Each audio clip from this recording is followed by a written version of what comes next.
အားလုံးပဲမင်္ဂလာပါ next episode talk အစီအစဉ်ကနေကြိုဆိုလိုက်ပါတယ်ဒီနေ့မှာတော့အပိုင်း9နဲ့6မှာဘာတွေဖြစ်လာနိုင်သလဲဆိုတာကို preview video တွေကိုအခြေခံပြီးပြောပြပေးမှာဖြစ်ပါတယ်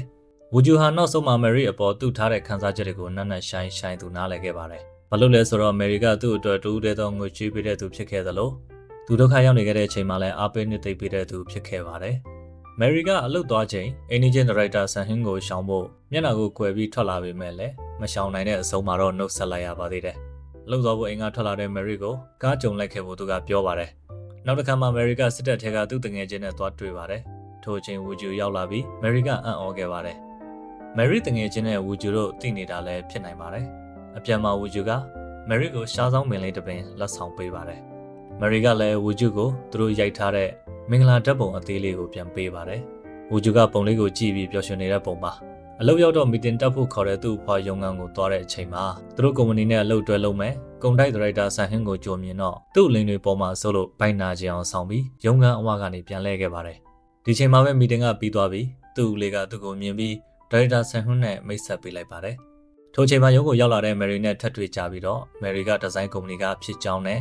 အလုပ်ရဲ့ professional အရာသူတို့နှစ်ယောက်ရဲ့ပတ်သက်မှုကိုလျှို့ဝှက်ထားကြောင်းကို Agent Director ကိုရှင်းပြပါတယ်။ဒီလိုနဲ့အချိန်မီတိုဝက်လိုက်နိုင်ပြီးအဆင်ပြေသွားခဲ့ပါတယ်။ဒါပေမဲ့၎င်း Director နဲ့အလုပ်တူတူတွဲလုပ်ရမယ့် Mary အတွက်ကတော့သိမကြိုက်ပါဘူး။ဝူဂျူကလည်းသူ့ကိုတစ်နေ့3ခါဖုန်းဆက်ဖို့ Mary ကိုမှာထားပါတယ်။အဲ့ဒီညမှာတော့ဂျင်ကယောင်ကကင်ဝူဂျူနဲ့ဆိုင်တစ်ဆိုင်မှာချိန်ပြီးတွေ့ကြပါတယ်။ပြန်ကို TV ကင်ဝူဂျူရဲ့အာရုံစိုက်မှုကိုရယူချိန်မှာတော့ဆန်ဟွန်းကသူမပြန်တော့တီးနေတာကိုမြင်သွားပါတယ်။ဝူဂျူကတော့ဂျင်ကယောင်ပေါ်မှာဘာခံစားချက်မှမရှိလို့ဒီတိုင်းပါပဲ။ဂျင်ကယောင်ကအကိုကိုကယ်တင်ပေးမဲ့သူကိုဝေးမှရှာနေစရာမလိုပါဘူးလို့ပြောလိုက်တဲ့ချိန်မှာတော့ဝူဂျူစိတ်ထဲမှာမယ်ရီကပေါ်လာပါတယ်။မယ်ရီကအပွင့်လေးတွေပွင့်နေတဲ့ရှားဆောင်ပင်ကိုမြင်တော့ဝမ်းသာပြီးတပုံရိုက်ထားပါတယ်။၎င်းပုံကိုဝူဂျူစီကိုပို့နိုင်ပါတယ်။နောက်တစ်ခါမှာတော့ဝူဂျူကကွယ်လွန်သွားတဲ့သူမိဘတွေရဲ့နှစ်ပတ်လည်ပွဲနေ့မှာပူဇော်ဆုတောင်းခြင်းကိုဘုံကြောင်တစ်ခုမှပြုလုပ်ခဲ့ပါတယ်။မိသားစုဝင်တွေအကုန်လုံးတက်ရောက်ကြပြီးအတူတကွဆုတောင်းပေးကြပါတယ်။အပြန်မှာသူ့ဒေါ်နယ်သူ့ကိုတို့ကအတင်းပြောနေကြစဉ်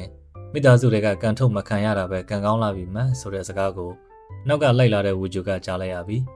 မိဘတွေရဲ့နှစ်ပတ်လည်နေ့မှာထပ်ပြီးစိတ်မကောင်းဖြစ်ခဲ့ရပါတယ်။နောက်တစ်ခါမှာမယ်ရီနဲ့ဝူဂျူတို့ကအိမ်ပြန်လာကြပါတယ်။နောက်တနေ့မနက်မှာတော့မနက်စာအတူစားကြပါတယ်။နောက်ပြီးမယ်ရီနဲ့ခန်းမှာပေးနေတာလေးကိုလက်နဲ့ဖယ်ပေးပြီးဂယူဆိုင်ပေးပါတယ်။ခဏကြာမှာတော့မနက်စာစားပြီးလေညှင်းခံထွက်ကြပါတယ်။အဲ့ဒီအချိန်မှာရေပိုက်ကိုမယ်ရီကခလုတ်တိုက်မိပြီးဝူဂျူရင်ခွင်ထဲကိုရောက်သွားပါတယ်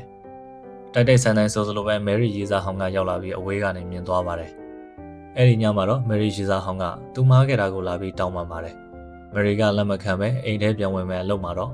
သူကအိမ်ထဲကိုအတင်းပြေးဝင်သွားပါတယ်။အိမ်ထဲမှာနှစ်ယောက်သားရုံရင်းဆန်ကတ်တွေဖြစ်ကြပြီးမယ်ရီရီစာဟောင်းကချော်လဲကျသွားပါတယ်။မယ်ရီကသူ့ကိုဆေးရုံလိုက်ပို့ရပါတယ်။ဝူဂျူနဲ့အဲ့ဒီဆေးရုံမှာတွေ့တော့ရီစာဟောင်းကိုကူတွဲပြီးလာနေတဲ့မယ်ရီကိုတွေ့ပြီးတဝင်းတုံနေတဲ့ဝူဂျူကမယ်ရီအစားကူတွဲပေးလိုက်ပါတယ်။တနေရာမှာမယ်ရီနဲ့ဝူဂျူတို့စကားပြောနေကြပြီး